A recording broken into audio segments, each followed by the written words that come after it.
Thank you so much, Maggie, for sharing. It's been such a pleasure, like watching this work develop just, one-on-one and in our group chats in the Crit group, and just seeing where you've taken it is really amazing. So I feel privileged to be kind of somewhat involved in that process. And thank you, Frank, for inviting us here. Probably known Frank since like 2010 or 2011 for the Palm Springs Photo Festival. And it's been really fun to sort of reconnect with him now because obviously nothing's been in person for a while. And want to thank everyone who showed up to learn more about our work. I feel like, at least for me, one of the bright spots of the last year has been all the opportunities that have come up to attend things like this virtually that you may not otherwise be able to travel to in person. So to give really quick background on myself and my work, I'm a fine art and documentary photographer whose work primarily deals with spirituality, memory, and human connection to the natural world. I was born and raised on Martha's Vineyard and have been based in LA for the past 7 years. My undergrad degree is from Bard College in photography and Italian studies, and in 2018, I received an MFA in photography from the Hartford Art School. What is it called? The project I'm sharing today is a relatively wide edit from a work in progress, a personal project titled Landfall, which was first shown at the UCR Museum of Photography's exhibition Art in the Plague Year, alongside Kate and many other talented artists. I highly recommend checking it out if you haven't seen it. It's online. The term landfall references the moment when a tropical storm intersects with coastline. So in this case, where personal and global changes converge. I actually have 2 other bodies of work in progress, one of which is on hold indefinitely due to COVID, both of which focus on Indigenous communities, specifically activists fighting to protect their sacred land from desecration through construction and destructive mining. I had just returned from a trip for one of those projects, following 6 months of near nonstop travel when LA went into the first lockdown.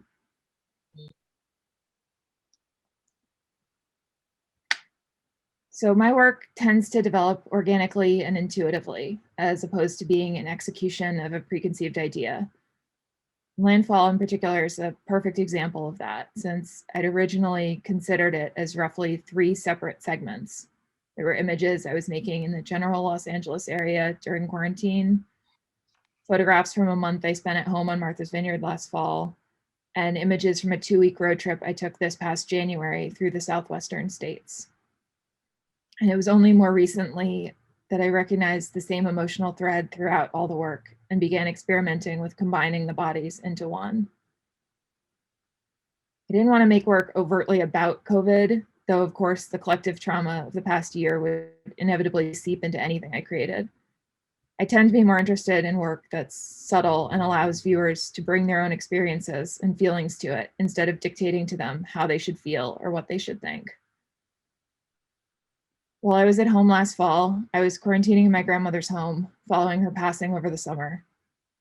Due to COVID, there was no memorial planned, but her death was an impetus behind my decision to go home.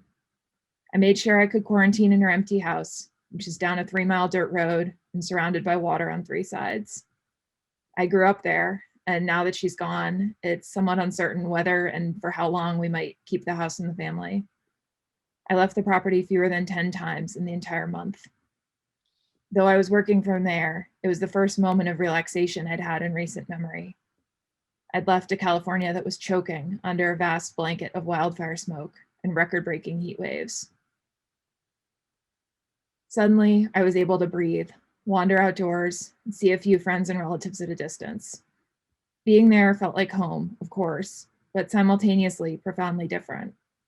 Familiar scenes had been imbued with weight, carrying feelings of nostalgia as I reflected on remnants of what life used to look like, now embodying a mystery of an uncertain future. I've always used road trips to mark turning points in my life, and this year was no exception.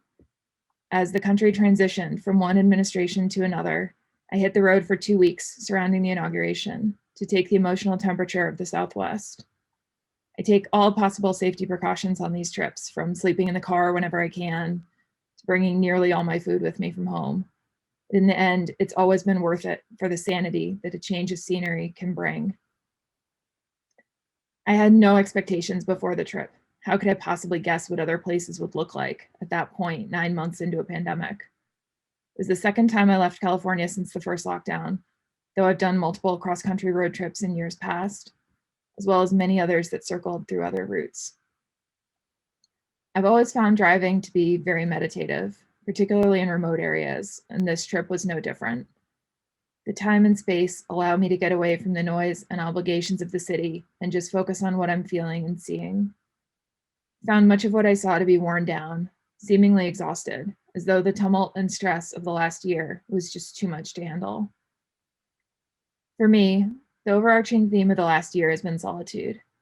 I've lived and traveled alone for many years by choice, but being forced to forego even small human interactions due to fear of infection takes a toll on even the most independent people. I've been drawn to scenes and objects that reflect that feeling. Even on the admittedly rare occasions when I photograph people, they're in their own mind space and appear solitary. The work I made in Los Angeles was mostly spurred by the Journal, which, if you aren't familiar with it, is a collective of over 400 women photographers worldwide who are documenting their lives during the pandemic. Kate and Maggie are also members, and the collective shares work primarily through Instagram, but there have been a number of international exhibitions, and there are more in the works at the moment.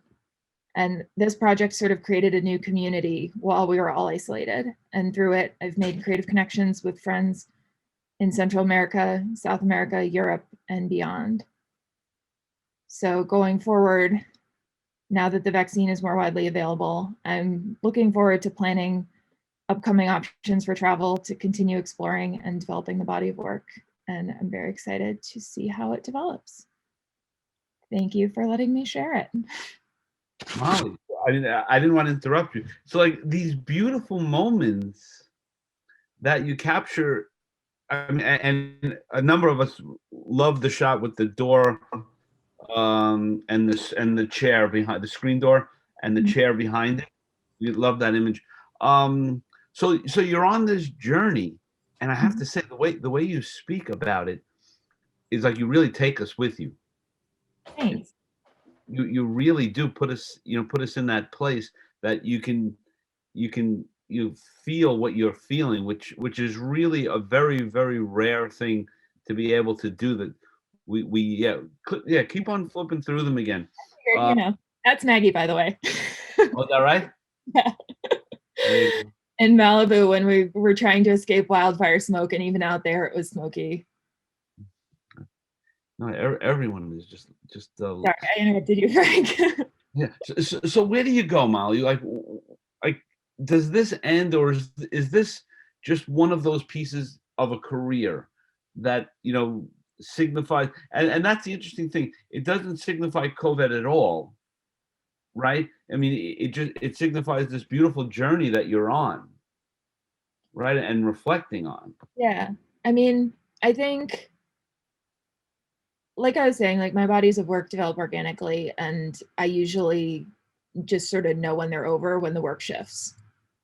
So the pictures that I'm making don't fit with the others, and then it's something new. So the shifting is the content.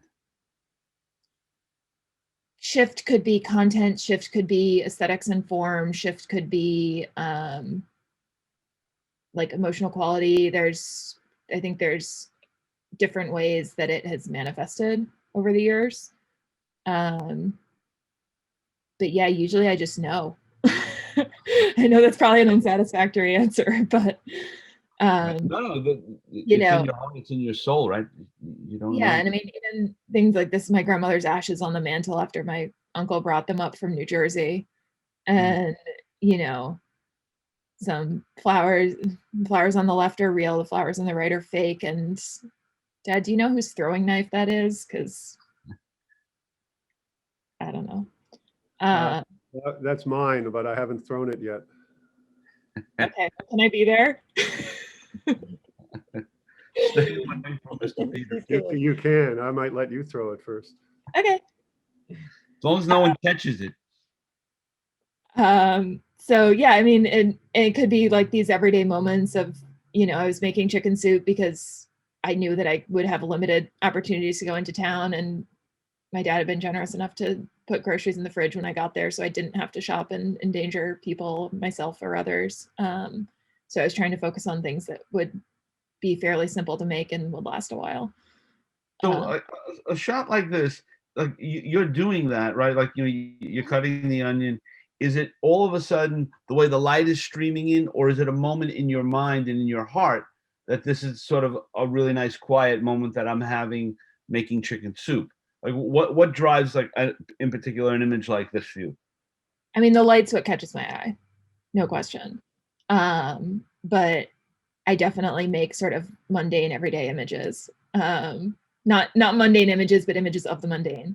And so I guess it's not surprising that I would photograph vegetable scraps on the counter, but this one was definitely because of the light, and then also just, you know, memories of my grandmother cooking in this kitchen, and you know, I was living in her house, and so just the daily routines definitely were sort of carried a different weight, you know. Right. So is this project over, or where are we? Or do you know? I think it's ongoing. I am figuring out plans to travel in the coming weeks, months, and the work that I make will kind of dictate if it fits or if it's something else. Um, And do you see this as a book? Do you see, you know, where do you see this going? so I definitely work in book form. My graduate program had a huge emphasis on the photo book. We had history of photo book classes, and you know, would meet with binders and designers and everything, as well as doing artist visits. So I do feel that this would have form as a book. I haven't started actually playing with it yet, Mm. but And that do will you have probably help? be the result. Yeah. And do you have help, or do you seek opinions as far as your edits and things like that? How does that work for you? Most of it is myself intuitively. Maggie and Kate and I have a fairly active group text that is a lot of screenshots of different edits and which one and put it where. And Right. so I really appreciate their input for that. And, you know, it was actually a conversation with an editor at the New York Times who was first suggesting to intersperse the road trip with the work from the rest of the year. Um, and we had a fantastic conversation, and after that I started to play with it, and you know, and then talk to a few trusted people. Okay, do these feel um do they feel different? Do they fit? How do you know, how does it feel? Is it distracting, or is it just me knowing that they're different locations? um and the general feedback was that it was cohesive, and the more time that I've spent with it, I think it works. So, you know, it's a work in progress. This is the form that it is taking right now. This is as like it's a slightly wider edit than I usually show in like a meeting or a portfolio review or anything like that. But you know, I figured in this setting, I would rather, you know, I know you're interested in sort of the background behind the process and, you know, all of that. So I figured, Everybody is.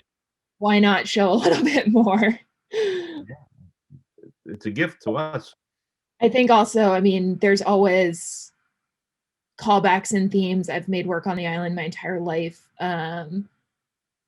You know, the guns and cigarettes. I mean, I had a bullet shell collection when I was in first grade. It was in a Stride Rite box, and it said in like very, very shaky little kid handwriting, Molly's bullet shells. I still have it. Um, and in my undergrad thesis work, I had a photo of a giant lobster pot that was rusted and riddled with bullet holes that was also a relic of my uncle's. And so, you know, I don't really show that work anymore. It's 12 years old. But I still know, you know, when I see this picture, it calls back to that. So it's there's similarities, there's sort of threads that connect, but they're still distinct bodies, Mm. I would say. Somebody wrote in the chat room, such a beautiful way to honor your grandmother by taking photographs that were familiar to her. That's really nice. Thank you. Moira. Yeah, and any time that I'm able to spend there is really special, especially since I live on the other side of the country now. Right. And pandemic doesn't make travel easy, but and So that'll be an interesting thing if your family decides to move on from the home there, how that will make these images of having even more importance, for sure. or if you keep it, right? Yeah, and I think, I mean, Is this the home, the front? no, that's around the corner from my apartment. Okay. There you go. That's no, hers is the only house for miles. But I loved this because, I see faces and things a lot, like clouds and trees and shadows, and this is, a monster is coming out of the shadows, Yeah. and I think probably the best other example of that would be, how often is there an actual like serpent in the sky? Yeah. You see his eye? Yeah. I Yeah. mean, so yeah, no, I mean it's any time that I get to spend there is special for sure. Great. Great. Great. Yeah, Great. cool. Well, you also have, of course, have an invitation to come back and show us the Thank you. journey. I mean, it's really, really beautiful. And like I say, your words really bring the whole thing together for any viewer. So